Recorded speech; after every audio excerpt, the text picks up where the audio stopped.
They say a man can tell the truth of another by what he does when no one's watching.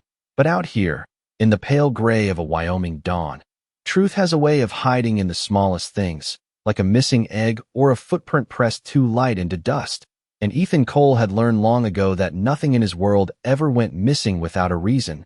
Not food, not time, and certainly not trust. So when he stepped into his chicken coop that morning and found the straw disturbed and 1, 2, 3 eggs gone from the corner nest, he didn't curse, didn't shout, just stood there with the cold air settling into his lungs and listened. Because silence, real silence, always carries something underneath it. And sure enough, there it was, faint as a breath, the soft crunch of gravel just beyond the fence line.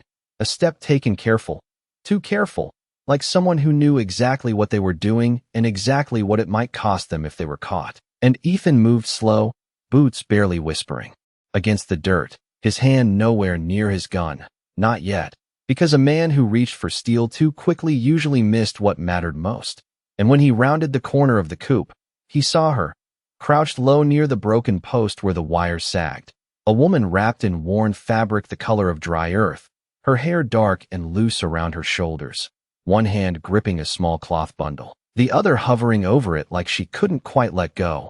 And for a moment neither of them moved, the space between them holding something heavier than words, heavier than accusation. And Ethan noticed details the way a rancher notices weather, quick and without effort. The dust on her boots from miles of walking, the way her shoulders stayed square even as her breath came shallow, the faint tremor in her fingers not from fear but from something deeper, something that didn't belong to the moment alone. And he spoke then, not loud, not harsh, just enough to reach her. How many times have you done this? And the question hung there, simple, clean, cutting through everything that could have been said instead. And she didn't flinch, didn't drop the bundle or run, just turned her head slightly so he could see her eyes, steady, dark, carrying a weight that didn't match the small theft in her hands. And when she answered, her voice was quiet but clear. Not enough?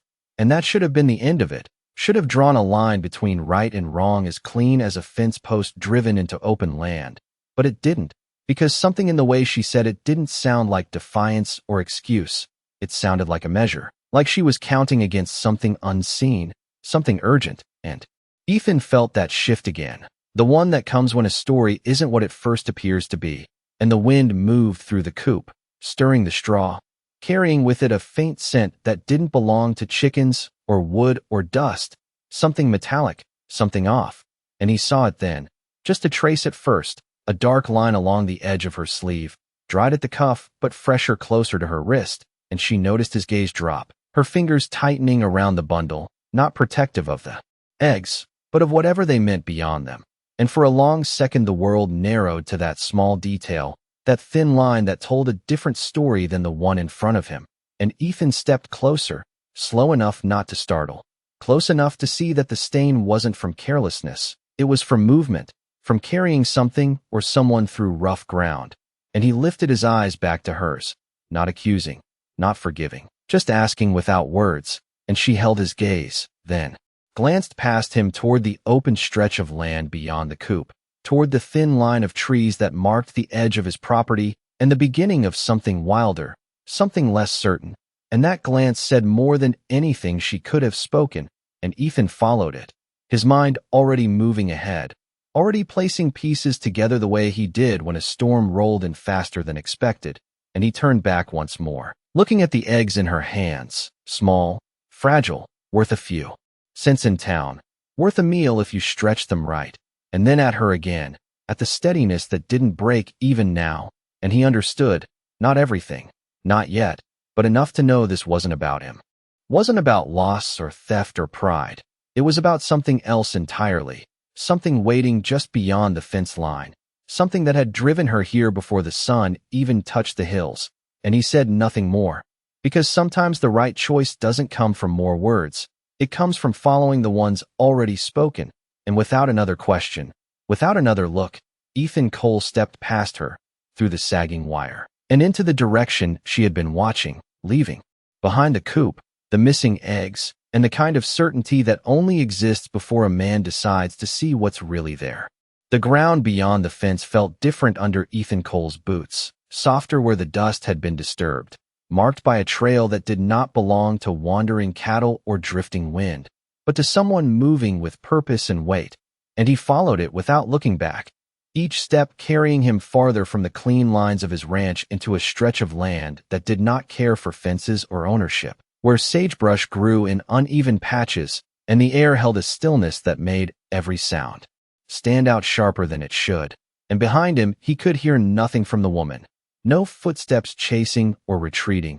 Just the quiet that comes when two people have already said everything they need to without finishing the conversation. And ahead of him the trail grew clearer, small impressions pressed into the earth, not just hers now, but lighter ones beside them. Uneven, shorter, the kind that spoke of someone struggling to keep pace. And Ethan slowed, his eyes tracing the pattern, the spacing between steps, the way one mark dragged slightly deeper than the others as if weight had shifted suddenly. And he felt that same shift in his chest again, the one that told him he was walking into something that would not fit neatly into the rules he had lived by for years. And then he heard it, faint but unmistakable, a breath that did not belong to the wind, shallow and uneven, carried through the brush like a thread barely holding together. And he moved faster then, pushing past low branches that brushed against his coat, until the land dipped slightly into a hollow where the ground held more shadow than light. And there, against the base of a fallen log, he saw the source of it, a child no older than 8 or 9, curled on one side, clothing torn by distance and time rather than anything sudden, face pale beneath the dust, eyes half open but unfocused, as if the world had become too heavy to hold on to. And for a moment Ethan did not move, because moments like that do not belong to action right away. They belong to understanding, to the quiet recognition that everything has already changed. And he crouched slowly, careful not to startle, though the child barely reacted. Just a small shift of breath, a faint tightening of fingers around nothing at all, and Ethan took in what he could see. The thinness that spoke of too many days without enough food, the dryness at the lips, the way the chest rose and fell with effort rather than ease. And he reached out, not to grab or shake, but to rest his hand lightly near the shoulder, steady, present, letting the contact say what words could not, that someone was here now, that the waiting was over. And behind him he heard it then, the sound of footsteps returning, measured, controlled. And he did not turn immediately, because he already knew it was her, knew she had not run, had not disappeared into the land like someone guilty might have, but had followed just far enough to see what he would do. And when he finally glanced back, Nayeli stood at the edge of the hollow, the cloth. That hesitation, saw the weight behind it. And without a word he stood, turning back toward the direction of his ranch, because the answer did not need to be spoken, not here, not now. And as he walked away, leaving them in the hollow, he felt the land shift again under his boots, not softer this time, but steadier, as if the ground itself had decided something alongside him. And when he reached the fence and stepped back through into the familiar lines of his property, the coop waiting just ahead, the remaining chickens moving in slow circles, unaware of the choice that had just been made, Ethan did not pause, did not reconsider. He moved straight to the nests, gathering every egg left, one by one, feeling their smooth shells against his calloused hands, counting without counting, knowing exactly how much he was taking and exactly what it would cost him in the days ahead, and yet not weighing it against anything. Because some decisions are not measured in dollars or meals or careful planning. They are measured in whether a man can still stand inside himself when the sun goes down. And when he turned back toward the fence again, arms full, the morning light finally breaking over the hills in long, pale lines, Ethan Cole did not feel like a man who had lost something. He felt like a man who had finally seen what was already there waiting for him just beyond his own fence. The eggs were still warm in Ethan Cole's hands when he stepped back into the hollow, the morning light now stretching longer across the ground, catching on the edges of leaves and the quiet stillness around them. And Nayeli looked up as he approached, not surprised, not relieved, just steady, as if she had already known the choice he would make before he made it. And he lowered himself beside the child again, placing the eggs carefully on a flat stone, not rushing, not speaking, letting the moment carry its own weight. And the child's breathing had not worsened, but it had not improved either, caught somewhere in between, like a flicker that refused to go out, but could not quite burn strong on its own. And Nayeli moved first, her hands practiced, but gentle, as she cracked one egg into a small tin cup she had pulled from her pack, mixing it with a bit of water from a worn canteen, her movements precise, almost ritual, and Ethan watched without interrupting, noticing how she measured each drop, how she saved every shell, setting them aside instead of discarding them, as if even what was broken still had purpose. And when she lifted the cup to the child's lips, she did not force it, did not rush, just waited, patient as the land itself, until the child responded with the smallest movement, enough to take in a sip, then another, and something shifted in the air, not dramatic, not sudden, but real, like the first sign of rain after weeks of dry heat, and Ethan felt it settle into him, that quiet confirmation that he had stepped onto the right side of something he did not fully understand yet.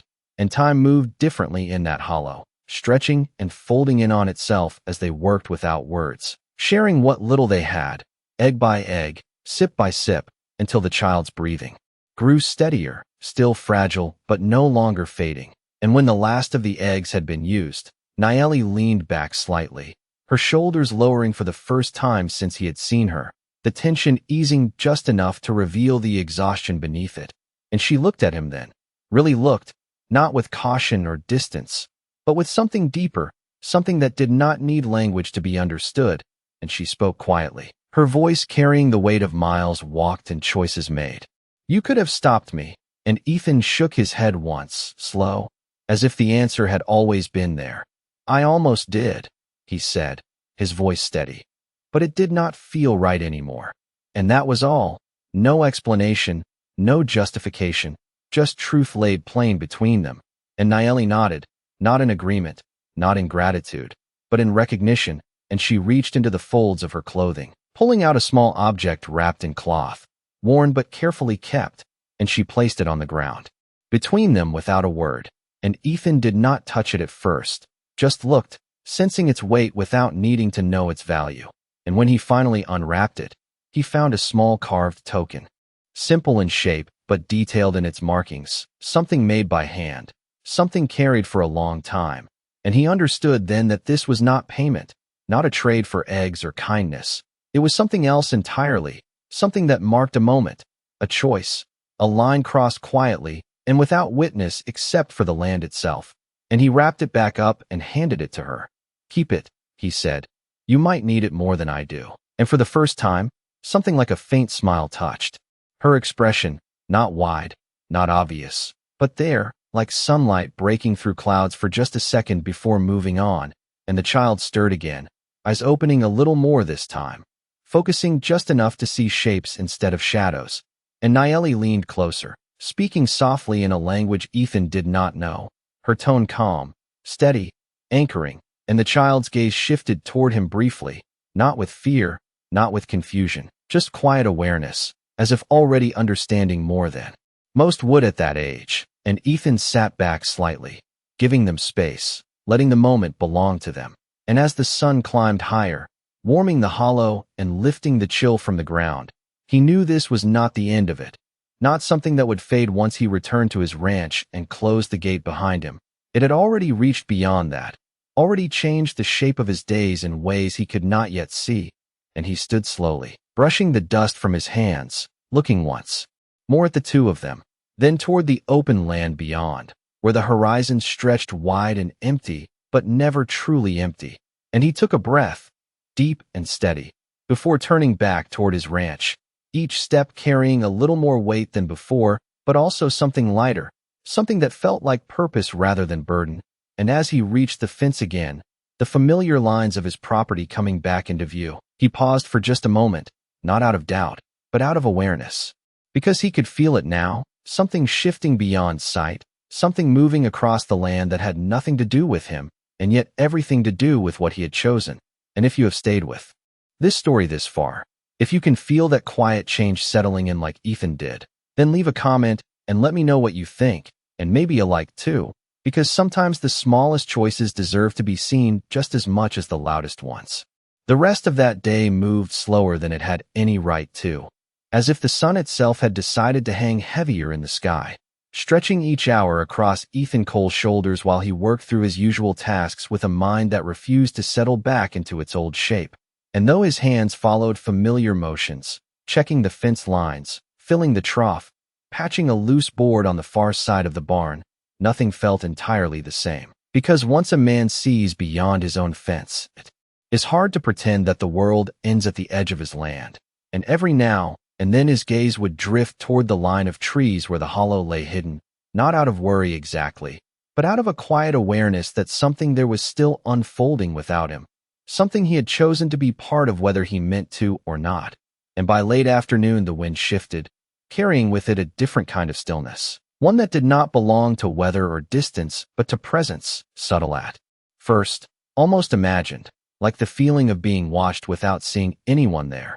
And Ethan paused near the well, the bucket rope rough against his palm, listening the way he had learned to listen long ago, not for noise but for the absence of it, for the way birds stopped mid-call, for the way the air held itself just a little too tight.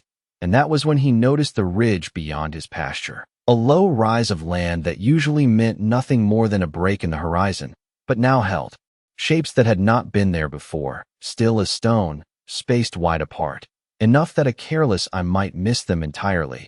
But Ethan did not miss them, not the straight lines of posture, not the quiet order in the way they stood, and he did not reach for his rifle, did not move toward the house or call out, because something in that stillness told him this was not a moment for fear, not yet, and he set the bucket down slowly, the wood touching earth with a dull, steady sound, and wiped his hands on his coat, as if preparing for something that did not need to be rushed. And the figures did not move closer, did not signal or shift. They simply remained where they were, watching in the same patient way he had watched that morning. And time stretched again, long enough for the light to change, for shadows to grow and soften, for the weight of the moment to settle into something almost calm. And then one of the figures stepped forward, just one, moving down the slope with a pace that held neither urgency nor hesitation. And as the distance closed, Ethan could see more clearly the shape of clothing that spoke of the land beyond his own, the calm set of shoulders that did not bend easily. And when the man stopped at the edge of the pasture, just beyond the line where Ethan's property began, he did not cross it, did not test that boundary, but stood there as if acknowledging it, respecting it in a way few men did anymore. And for a moment neither spoke, the quiet between them carrying more meaning than words might have, until the man lifted one hand, not high, not dramatic, just enough to be seen, and placed it against his own chest, a gesture simple and deliberate. And Ethan understood it for what it was, not a demand, not a threat, but a form of greeting that did not require shared language. And he gave a small nod in return, equal in its simplicity. And the man's gaze shifted briefly past him, toward the coop, toward the house, taking in the space without intrusion, then back again, steady and unreadable. And though no words were exchanged, the message settled clear enough. They knew, not just what had happened, but what it meant, and Ethan felt no need to explain, no urge to defend or justify, because some actions speak in ways that do not need translation. And after a few more seconds, the man inclined his head slightly, a gesture so subtle it might have been missed if not for the stillness around it, then turned and walked back up the ridge, rejoining the others who had remained in place the entire time, and together they stood there for a while longer, not moving, not leaving, just present in a way that felt less like watching and more like witnessing, until the light began to fade, and one by one, without signal or sound, they turned and disappeared beyond the rise, leaving the land as empty as it had been before, and yet not empty at all. And Ethan remained where he was for a long moment after they were gone, the quiet settling back into its usual shape, the birds returning, the wind moving again as if nothing had changed, and yet everything had. And he finally picked up the bucket, drawing water with steady hands, his movements returning to their rhythm, but his thoughts carrying something new, something that did not weigh him down but stood beside him like a presence he could not quite name. And as the last light slipped behind the hills and the ranch settled into evening, Ethan Cole did not feel watched anymore. He felt remembered, and out here, that was something far rarer than fear. The night settled over the ranch with a quiet that felt deeper than usual, not empty but full, as if the land itself was holding on to something it did not want to disturb. And Ethan Cole sat on the low step outside his cabin, a tin cup of coffee cooling in his hands, his eyes fixed on the dark line of the horizon where the ridge had swallowed those figures just hours before, and he could still see them if he closed his eyes, not as shadows or threats, but as something steady, something deliberate, and it stayed with him longer than it should have, longer than any passing moment usually did. And when the first hint of dawn began to push against the sky again, pale and slow, Ethan was already on his feet, moving through the morning chores with a quiet focus that felt sharpened rather than dulled by the night. And when he reached the chicken coop, he paused for a second, not out of suspicion this time, but out of memory. And he stepped inside, noticing the nests, the straw, the few eggs left from yesterday that he had not taken, and he gathered them without hesitation, placing them carefully into a small sack, his hands steady, his mind already made up before the thought could even fully form. And he turned toward the fence again, the same path as before, but this time there was no hesitation, no question waiting at the edge, only a quiet certainty that had settled into him sometime between sunset and now, and the land beyond greeted him the same way, open, still, carrying the faint traces of yesterday's footsteps that had not yet been erased by wind. And he followed them again, not because he needed to find them, but because he understood now that some paths are meant to be walked. More than once, and when he reached the hollow, the air felt different, lighter in a way that did not come from temperature or light. And Nayeli was there, sitting beside the child who now leaned against the fallen log with eyes more open than before, still weak but present. And when she saw Ethan approach, she did not stand, did not speak, just watched as he set the sack down beside her, opening it without ceremony, revealing the eggs inside. And for a moment, she simply looked at them, then at him, her expression unchanged but her gaze carrying something that had not been there yesterday, something closer to trust, though not fully given, not yet. And Ethan crouched again, resting his arms loosely on his knees, and the child looked at him this time with clearer eyes, studying him in that quiet way children sometimes do when they sense something important without knowing how to name it. And Ethan gave a small nod, nothing more, and the child returned it, faint but real, and that simple exchange seemed to settle something deeper than any words could. And Nayeli began preparing the eggs again, her movements steadier now, less rushed, as if the urgency had softened into something more sustainable.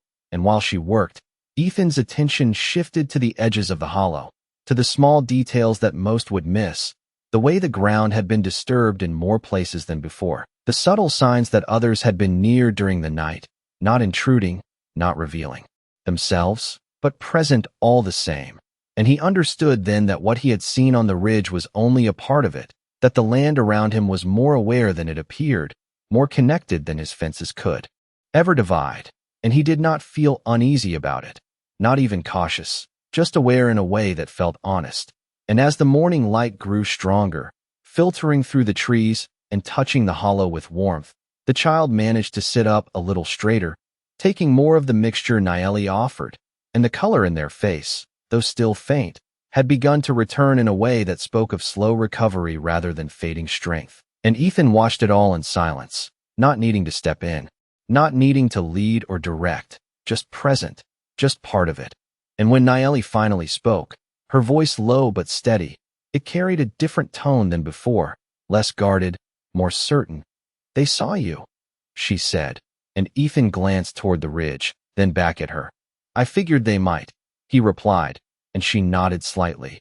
"They do not forget," she added, and the words hung there, not as a warning, not as a promise, but as a truth that did not need to be shaped into anything more. And Ethan considered that for a moment, then looked down at his hands, still carrying faint traces of dust and straw, the marks of a man who worked the same ground every day. And he realized that for the first time in a long while, that ground did not feel like the whole of his world anymore, just a part of it, just one piece among many that now connected in ways he had never fully seen before. And he stood slowly, taking a step back, not because he was leaving for good, but because he understood his place in that moment. And as he turned toward the path once more, The quiet of the hollow followed him, not heavy, not demanding, just present, like something that would remain whether he stood there or not. And when he reached the fence again, the line between his land and everything beyond it no longer felt like a boundary, but like a choice he had already crossed and would not step back from again. By the third morning, the air over Ethan Cole's ranch carried a different kind of quiet, one that no longer felt empty or uncertain but settled, as if something unseen had taken its place among the usual rhythm of wind and wood and distant hills. And Ethan moved through his chores with a steadiness that came not from habit alone, but from a deeper sense of alignment. The kind a man feels when his choices no longer argue with his conscience. And when he reached the coop again, he did not pause this time, did not look for signs or listen for footsteps. He simply gathered what the hens had given, fewer eggs now than before, but enough, always enough, because he had stopped measuring them as loss and started seeing them as something else. Entirely. And when he crossed the fence once more, the land beyond greeted him like a place that had already accepted his presence, not as an intruder, but as someone who had finally learned how to walk it without claiming it. And the path to the hollow felt shorter now, not because the distance had changed, but because his hesitation had.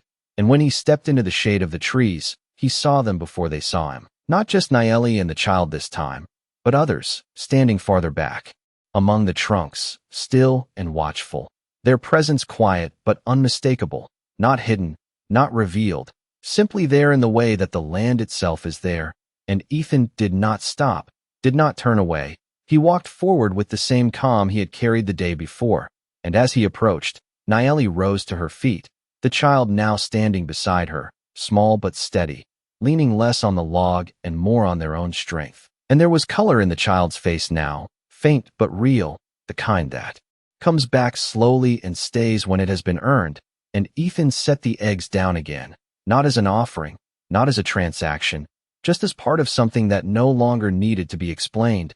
And this time, when he straightened, the others did not remain at a distance. One by one they stepped forward, not closing in, not surrounding, but forming a loose line that held space rather than taking it. And Ethan felt no need to count them, no need to measure how many stood there or what it might mean, because the number was not the point, the presence was. And then the man he had seen on the ridge the day before stepped forward again, stopping a few feet away, close enough to be seen clearly now, his face marked by years that spoke of both endurance and restraint. And he held Ethan's gaze for a long moment, not challenging, not testing, just seeing. And then, slowly, deliberately, he placed his hand over his chest once more, the same gesture as before, but this time it carried more weight, more acknowledgement, and Ethan returned it without thinking, the movement natural now, unforced. And the man inclined his head slightly, then stepped aside, allowing space between them to remain open. And Nayeli moved then, guiding the child forward. And the child took a few careful steps toward Ethan, stopping just within reach, their eyes lifting to meet his with a clarity that had not been there before. And without a word, the child extended a small object, something held tightly in their palm, and Ethan crouched to receive it, his movements slow, respectful. And when he opened his hand, he saw that it was not gold, not anything of material value, but a small, smooth stone, worn by time and touch, its surface marked with simple carvings that spoke of something older than trade or ownership, something carried, something kept. And he understood in that moment that this was not repayment, not even gratitude in the way most people would recognize it. It was recognition, a marking of a moment that had shifted something between them all. And he closed his fingers gently around it, nodding once, not out of politeness, but because there was nothing else to say that would not lessen what had already been given. And as he stood, the group began to step back, not turning away immediately, not breaking the moment too quickly, but allowing it to settle, to complete itself without interruption. And one by one they moved into the trees, their forms blending into the land until they were no longer separate from it, leaving only Nayeli and the child for a few seconds more. And Nayeli met Ethan's eyes one last time, a quiet understanding passing between them, something that did not promise future meetings or continued exchange, but did not close the door either. And then she turned as well, guiding the child gently as they followed the others, disappearing into the same stillness from which they had come. and Ethan remained where he was, the stone in his hand, the empty sack at his side, the hollow quiet again but no longer empty. And after a long moment, he let out a breath he had not realized he was holding, and turned back toward his ranch, the path familiar, the fence ahead, the same land, the same work waiting for him, and yet not the same man returning to it. And as he stepped back across that line once more, he knew that nothing he had gained could be counted, nothing he had lost could be measured, and that was enough, more than enough. And if you have walked this far with him, if you have stayed through the quiet moments where nothing seemed to happen but everything changed, then thank you for being here and for listening until the end. The days that followed did not announce themselves as different. They arrived the same way they always had, with pale lights spilling over the hills and the quiet sounds of a ranch waking up to its own rhythm. But something beneath that rhythm had changed, something subtle yet steady, and Ethan Cole felt it in the way he moved, in the way his eyes lingered just a second longer on the horizon each morning, not searching, not expecting, but aware. And he kept the small carved stone in his pocket, not as a reminder he needed, but as something that grounded him when the world tried to return to its simpler shape. And for a while, nothing unusual happened. No figures on the ridge, no footprints beyond the fence, just wind, cattle, and the slow work of maintaining a life built on repetition. And it would have been easy, almost natural, to believe that what had happened in the hollow was finished, a moment that had come and gone like a passing storm, leaving no trace behind except memory. But the land has a way of holding on to things longer than a man expects, and one afternoon, as the sun leaned west and the shadows stretched long across the pasture, Ethan noticed something near the edge of his fence line, something small, placed carefully against one of the posts where the wood met the open land, and he walked toward it without hurry, his steps steady, his mind already. Understanding before his eyes confirmed it, and when he reached the post, he saw a bundle, wrapped in cloth similar to the one Naeli had carried, tied with a simple strip of leather, and there were no tracks leading away, no sign of who had left it or when, just the bundle itself, resting there as if it had always belonged in that exact place. And Ethan crouched, his fingers brushing the fabric, feeling the weight of it, not heavy, but not empty either, and he untied the leather slowly, unwrapping it with the same care he had shown the stone, and inside he found dried meat, herbs, and a small pouch of something finely ground, the scent rising faint and unfamiliar but clean, and he paused there, the bundle open in his hands, understanding settling in without effort. This was not repayment, not a balance being kept or a debt being cleared. It was continuation, a quiet extension of what had begun in the hollow, a way of saying that what had passed between them did not end with a single act. And Ethan did not smile, did not speak. He simply nodded once, to no one in particular, and wrapped the bundle again, tying it just as it had been. And instead of taking it inside, instead of keeping it for himself as any man might, he carried it to the small table beside his well, placing it there in the open where it could be seen, where it could remain part of the space rather than hidden within it. And as he stepped back, he felt that same quiet alignment settle deeper into him. The understanding that this was not about ownership or exchange, it was about something far simpler and far more enduring. And that evening, as the light faded and the ranch settled once more into its calm, Ethan sat again on the step outside his cabin, the carved stone turning slowly between his fingers, and he realized that the line he had once thought of as a boundary, the fence that marked where his land ended and everything else began, had become something else entirely, not a division but a meeting place, a place where choices crossed back and forth without needing permission. And in the days that followed, more small signs appeared, never in excess, never overwhelming, a handful of herbs left. Near the gate, a repaired section of fence he did not remember fixing, a water trough filled before he reached it, each one quiet, each one deliberate, and Ethan did not question them, did not try to trace them back or uncover their source, because he understood now that some things lose their meaning when you try to hold them too tightly. And instead he continued his work, the same tasks, the same land, but with a different awareness, one that reached beyond what he could see. And sometimes, in the early morning or just before dusk, he would glance toward the ridge and think he saw shapes there again, not always clear, not always certain, but present in that way the land had taught him to recognize. and he would nod once, barely noticeable, a gesture not meant to be returned but given anyway.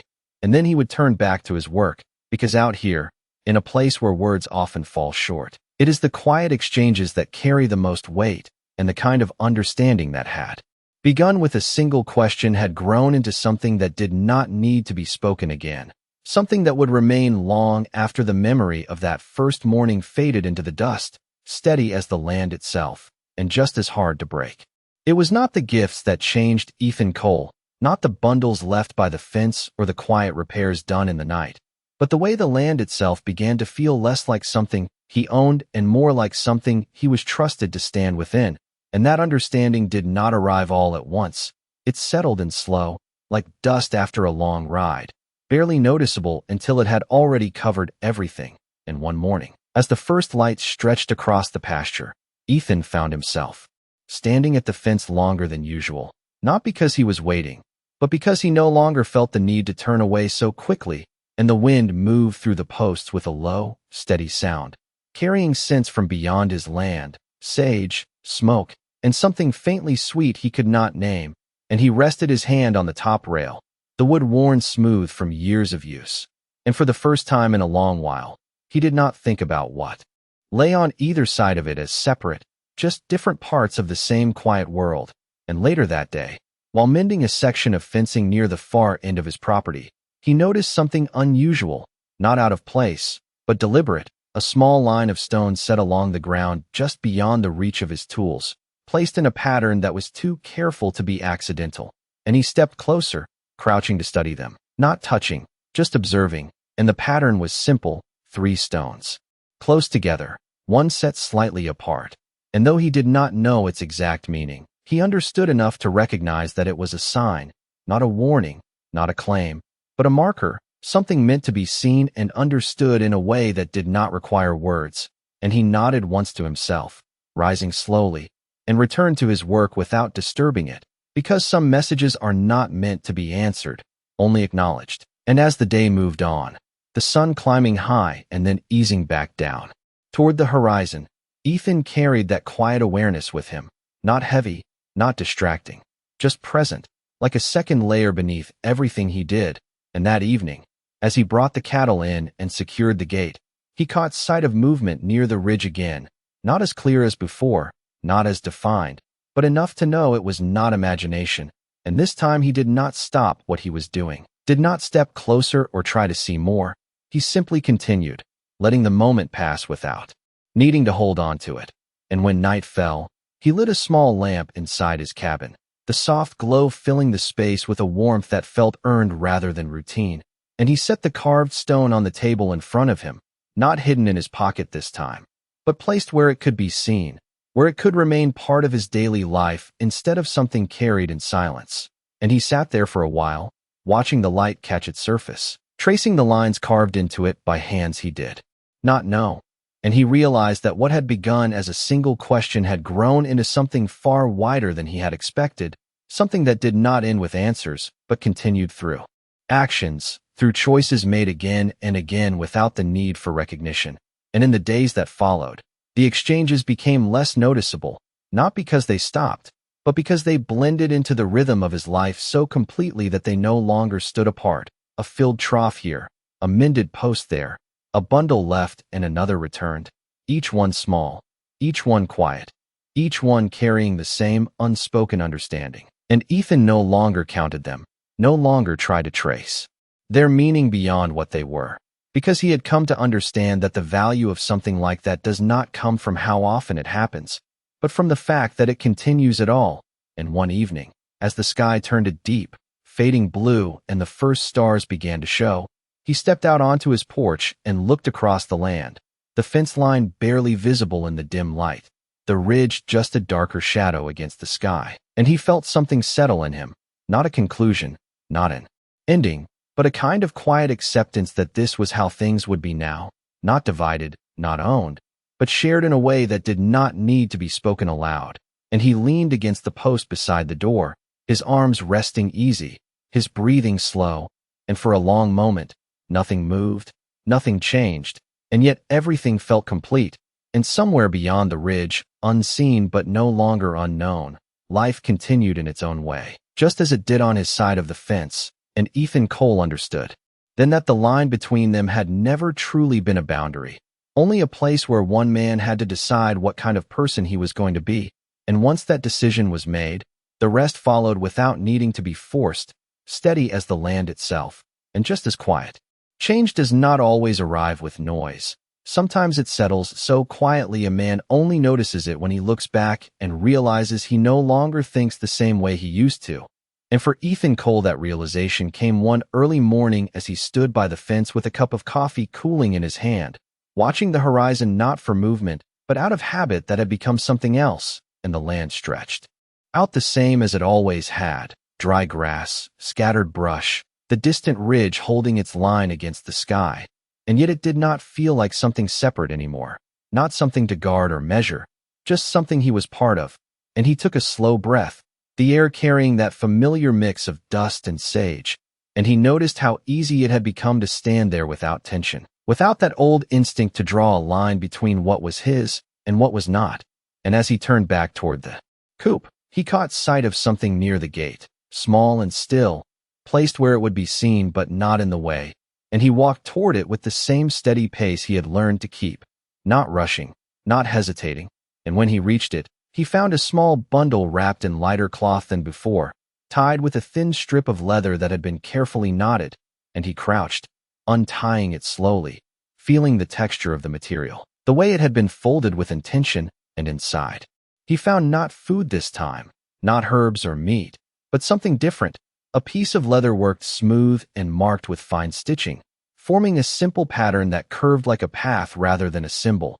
And for a moment he just held it, turning it slightly in the morning light, letting the shape settle into his mind, and he understood it not as a gift in the usual sense, but as something that pointed, something that suggested rather than gave. And he glanced up toward the ridge without thinking, then back down at the piece in his hand, and he nodded once, more to himself than anyone else. And instead of taking it inside or placing it on the table, he slipped it into his coat pocket beside the carved stone, the two objects resting together as if they had always belonged that way. And the rest of the morning passed in quiet work, but his mind carried that new detail with it, not as a question that needed answering, but as a direction that might reveal itself when the time was right. And by midday, when the sun stood high and the heat pressed down just enough to slow everything a little, Ethan found himself walking toward the far side of his property, not because something needed fixing, but because something in him had begun to follow the line suggested by that stitched pattern. And as he moved along the fence, he noticed small things that might have gone unseen before. A stone shifted just slightly out of place, a branch angled in a way that felt deliberate, and none of it was obvious. None of it pointed clearly, but together they formed a quiet path, one that did not demand to be followed but invited it, and Ethan followed, step by step, until he reached a part of the land he had rarely paid attention to, a shallow dip where the grass grew thicker and the ground held more moisture than the rest of the ranch. And there, near the edge of that low ground, he saw it, a narrow line of water, barely more than a trickle, running steady and clear, hidden enough that it would not be noticed unless someone knew to look. And he stopped there, the realization settling in slowly. This was not new water, not something that had appeared overnight. It had always been there, just overlooked, just unused. And he crouched, touching the surface lightly, feeling the coolness against his fingers, and he let out a breath that felt deeper than it should have, because he understood now that this was what the leather piece had meant, not a gift, not a trade, but guidance, a way of showing him something on his own land that he had never truly seen. And he sat back on his heels for a moment, looking around, seeing the space differently now, the way the grass leaned toward the water, the way the ground held it without losing it. And he realized how much had been there all along, waiting for the right kind of attention, the kind that comes only after a man stops looking at things as separate and starts seeing how they connect. And when he stood, he did not rush back to the house, did not mark the spot or plan what to do with it right away. He simply stood there a little longer, letting the understanding settle fully. Because some discoveries are not meant to be used immediately, they are meant to change the way a man thinks before they change what he does. And as he finally turned back toward the fence, the land around him no longer felt like something he managed alone. It felt shared in a way that did not reduce his place in it, but expanded it. And when he reached the gate again, the small bundle no longer there, the morning already giving way to afternoon, Ethan Cole paused for just a second, resting his hand on the post. And he realized that what had begun with a single question had grown into something far more lasting than he had ever expected. Not a story to be told, not a debt to be settled, but a quiet understanding that continued to unfold with each step he chose to take, steady, simple, and strong in a way that did not need to be proven. The discovery of the hidden water did not turn Ethan Cole into a different man overnight, but it changed the way he moved through his days in a way that was hard to ignore. And the next morning, when he stepped out into the cool air with the first light stretching across the land, he did not head straight for the coop or the barn as he once would have. Instead, his eyes went first to the far side of the pasture, to that quiet dip in the land where something had been revealed to him not by chance, but by trust. And he stood there for a moment, letting the memory of it settle again. The feel of the cool water against his fingers, the understanding that it had always been there, waiting. And he realized that what mattered was not just that he had found it, but how he had been shown, and that thought stayed with him as he moved through the rest of his morning, gathering eggs, checking the fence, each action carrying a little more intention than before. And when he reached the small table near the well, he paused, noticing that the bundles had not appeared that day. No herbs, no meat, no quiet signs left behind. And for a second, something in him wondered if that chapter had closed, if what had been shared had reached its natural end. But the thought did not settle fully, because he had already learned that silence did not always mean absence. Sometimes it meant continuation in a different form. And he nodded to himself, accepting that without needing to prove it. And by midday, the sun warming the ground in steady waves, Ethan found himself walking back toward the hidden stream, not with urgency, not with a plan, just with the quiet pull of something that had begun to matter. And when he reached it, the water ran just as it had before, steady and clear, untouched by anything that would mark it as newly discovered. And he crouched again, studying the way it moved through the shallow path it had carved. And this time he noticed more, the way the surrounding ground held moisture, the way certain grasses grew thicker and greener along its edge. And he began to understand what it could mean, not as something to take advantage of, not as a resource to claim, but as a way to sustain what he already had, a way to work with the land instead of against it. And he sat there for a while, thinking not in terms of ownership or gain, but in terms of balance, of how to use what had been shown to him without disrupting the quiet agreement that had brought it to light. And as the afternoon stretched on, he returned to his ranch with a different kind of purpose, gathering tools not to change the land, but to adjust himself to it. And over the next few days, he worked slowly, carefully, guiding a narrow channel from the stream toward a small trough he set at the edge of the pasture, not digging deep or forcing the water, just allowing it to flow where it naturally could, respecting its path rather than redirecting it entirely. And as he worked, he kept his movements measured, his presence calm, aware that this was not just his discovery, not just his decision. And when the first thin line of water reached the trough, filling it with a quiet, steady sound, he stepped back, not with pride, not with ownership, but with a sense of alignment that felt stronger than either. And that evening, as the cattle gathered near the new water, drinking slowly, their movements calm, Ethan stood by the fence once more, his hand resting lightly on the post, and he looked toward the ridge, not expecting anything, not waiting, but simply acknowledging what had already been given. And as the light began to fade, he noticed something new, not movement, not figures, but a change in the air itself, a stillness that felt less like absence and more like presence just beyond sight. And he gave a small nod, barely more than a shift in posture, but enough. And the next morning, when he stepped out again, he saw it near the edge of the trough, a single stone, smooth and marked with the same simple carvings as the one in his pocket, placed where the water met the earth, not hidden, not emphasized, just there. And he walked toward it, crouching beside the trough, the sound of water steady in the background. And he picked up the stone, turning it in his hand, recognizing the pattern without needing to study it.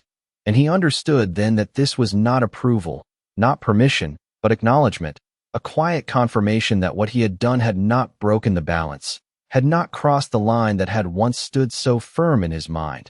And he set the stone back where he had found it, leaving it to mark that place, not for himself, but for whatever unseen understanding had grown between them.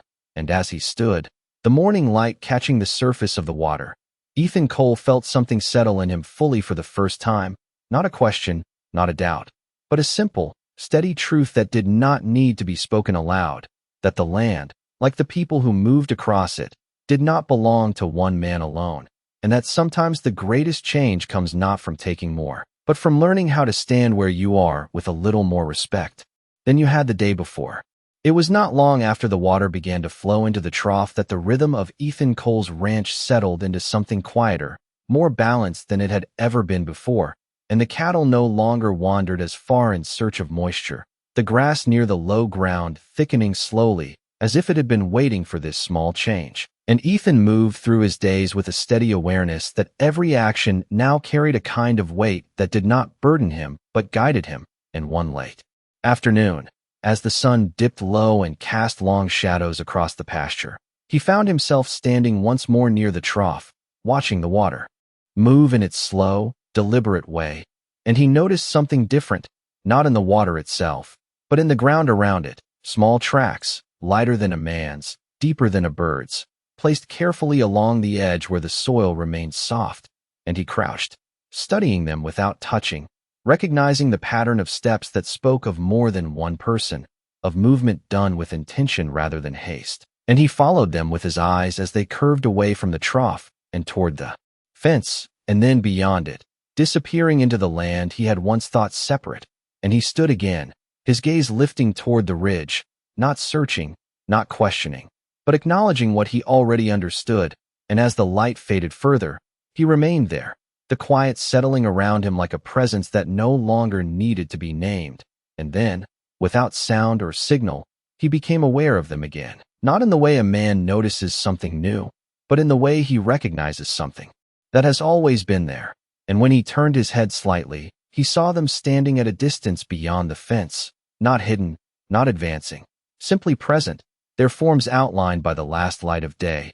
And among them, he recognized Nayeli, her posture the same as before, steady, composed, her gaze meeting his across the open space without hesitation, and for a long moment neither moved, the silence between them carrying more than any words could. And then Ethan did something he had not done before. He stepped forward, closing the distance to the fence, not crossing it, but standing close enough that the line between them felt less like a boundary and more like a place where something could be shared. And he rested his hand on the top rail, the wood warm from the day's heat, and he gave a small nod, not as a greeting, not as a signal, but as a simple acknowledgement of what had grown between them. And Nayeli returned it in kind, her movement just as subtle, just as steady. And one of the others stepped forward then, not the man from before, but someone younger, their face marked by the same quiet understanding, and they carried something in their hands, something small and wrapped, and they approached the fence without crossing it, stopping just on the other side. And they placed the bundle on the ground between them, close enough that it could be reached, but not pushed forward, not offered in the way a trade would be made. And then they stepped back again, returning to their place without a word, and Ethan waited a moment before moving, not out of caution, but out of respect for the rhythm that had formed between them. And then he bent, picking up the bundle, feeling its weight, its shape, and he unwrapped it slowly, the cloth falling away to reveal a simple object, a small carved piece of wood, shaped like a shallow bowl, its surface smoothed by careful hands, its edges marked with the same patterns he had come to recognize. And he held it there for a moment, understanding settling in without needing explanation. This was not a gift to be used, not in the usual sense, but something that carried meaning beyond its form, something that spoke of sharing, of holding, of giving without taking. And he looked up again, meeting Nayeli's gaze, and for a brief second, something passed between them that did not need to be named, something that felt like agreement, like recognition, like the quiet closing of a circle that had begun with a single question. And Ethan nodded once more, slower this time, and he placed the bowl on the fence post beside him, not taking it inside, not claiming it, but leaving it there where it could remain part of that space between them. And as the last light slipped away and the sky darkened, the figures beyond the fence began to move back, one by one, not in retreat, not in departure, but simply returning to where they belonged. And Naeli was the last to turn, her gaze lingering for just a moment longer before she followed the others, disappearing into the same quiet that had brought them there. And Ethan remained at the fence for a while after they were gone, his hand resting on the wood, the carved bowl beside him, the sound of water from the trough steady in the background. And he realized then that what had begun as a simple act had become something far more lasting, something that did not depend on words, or presence, or even continued exchange, something that existed now as part of the land itself, woven into the way he lived and the way he chose to stand within it.